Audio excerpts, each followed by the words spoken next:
తక్షణమే అమలు చేయాలి. బేసిక్ సాలరీ తక్షణమే అమలు చేయాలి. బేసిక్ సాలరీ తక్షణమే అమలు చేయాలి. మున్సిపల్ కార్మికులందరినీ పర్మిట్ చేయాలి. మున్సిపల్ కార్మికులందరినీ పర్మిట్ చేయాలి. సమాన పనికి సమాన వేతనం ఇవ్వాలి. సమాన పనికి సమాన వేతనం ఇవ్వాలి. వర్ధిల్లాలి మున్సిపల్ కార్మికుల ఐక్యత. వర్ధిల్లాలి మున్సిపల్ కార్మికుల ఐక్యత. వర్ధిల్లాలి కార్మిక సంఘాల ఐక్యత. వర్ధిల్లాలి మున్సిపల్ కార్మిక సంఘాల ఐక్యత. సమాన పనికి సమాన వేతనం. సమాన పనికి సమాన వేతనం. సమాన పనికి సమాన వేతనం. మున్సిపల్ కార్మికులందరినీ పర్మిట్ చేయాలి. పర్మిట్ చేయాలి మున్సిపల్ కార్మికులందరినీ. పర్మిట్ చేయాలి మున్సిపల్ కార్మికులందరినీ. వర్ధిల్లాలి మున్సిపల్ కార్మికుల ఐక్యత. వర్ధిల్లాలి మున్సిపల్ కార్మికుల ఐక్యత. వర్ధిల్లాలి మున్సిపల్ కార్మికుల ఐక్యత. సమాన పనికి సమాన వేతనం. ప్రభుత్వం నిన్న జరిపిన చర్చల్లో మొండి చేయ చూపించిందని చెప్పి ఈ సందర్భంగా తెలియజేస్తూ ఉన్నాను.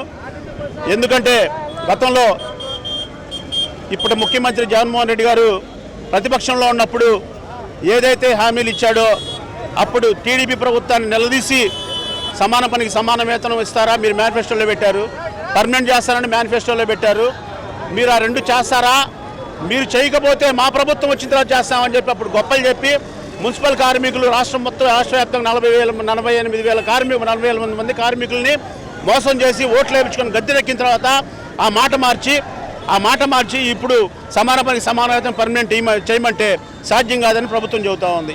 ఈ కారణంగా మేమందరం అన్ని సంఘాలు సంఘటితంగా ఐకమత్యంగా ఉండి మా హక్కుల్ని మా డిమాండ్లు నెరవేర్చుకోవడానికి ఈ రోజు నుంచి అన్ని సంఘాలు ఏఐటీసీ, సిఐటి, స్వతంత్ర సంఘం, మా యూనియన్ ఆంధ్రప్రదేశ్ రాష్ట్ర municipal engineering, town planning and sanitation workers trade union కార్మికులందరూ కూడా పెద్ద ఎత్తున పాల్గొంటున్నారు. ప్రస్తుతానికి వాటర్ వర్క్స్ మాత్రం వాళ్ళు డ్యూటీలకు వెళ్తున్నారు. స్ట్రీట్ లైటింగ్ వాళ్ళు కూడా ఈ రోజు నుంచి సమ్మెలోకి వచ్చారు. వాళ్ళు ఆన్ అండ్ ఆఫ్ చేయరు, ఆన్ చేసి వదిలిపెడతారు, ఆన్ అండ్ ఆఫ్ చేయరు. ఇంకా ప్రభుత్వం మొండి వైఖరి కనుక చూపిస్తే మంచినీరు కూడా ఆపే ప్రయత్నం చేస్తామని చెప్పారని ఈ సందర్భంగా ప్రభుత్వాన్ని హెచ్చరిస్తా ఉన్నాం. ఆల్ ఇండియా కాంగ్రెస్ కమిటీ తరపున అట్లాగే ఆల్ ఇండియా ఐఎన్టీయూసీ తరపున ఈరోజు మున్సిపల్ కార్మికులు ఏదైతే సమ్మె నిర్వహిస్తున్నారో వాళ్ళ డిమాండ్ల కోసం దానికి కాంగ్రెస్ పార్టీ ఐఎన్టీయూసీ సంపూర్ణ మద్దతు ప్రకటిస్తుంది. మనందరికీ తెలుసు ఇది చాలా న్యాయమైన డిమాండు, అది వాళ్ళ హక్కు, రాజ్యాంగం కల్పించిన హక్కు. మనం అందరం చూస్తున్నాము ఈరోజు కేంద్ర రాష్ట్ర ప్రభుత్వాలు ఈస్ట్ ఇండియా కంపెనీ ధోరణిలో ఈరోజు కార్మికుల వైపు వాళ్ళ వ్యవహార శైలి ఉన్నది. కార్మిక చట్టాలను కూడా వాళ్ళ ఇష్టం వచ్చినట్టు వాళ్ళకి కార్పొరేట్ సంస్థలకి ప్రభుత్వాలకి అనుకూలంగా మలుచుకొని ఈరోజు కార్మికులను అణిచివేసే ధోరణిలో ఈరోజు ప్రభుత్వం నడుపుతుంది. మనం చూసాము ఈ ప్రభుత్వం రాకముందు కూడా మున్సిపల్ కార్మికులు ఇదే డిమాండ్తో సమాన వేతనము ఏదైతే వాళ్ళ హక్కు ఉందో దానికోసం వాళ్ళు ఉద్యమించడం జరిగింది.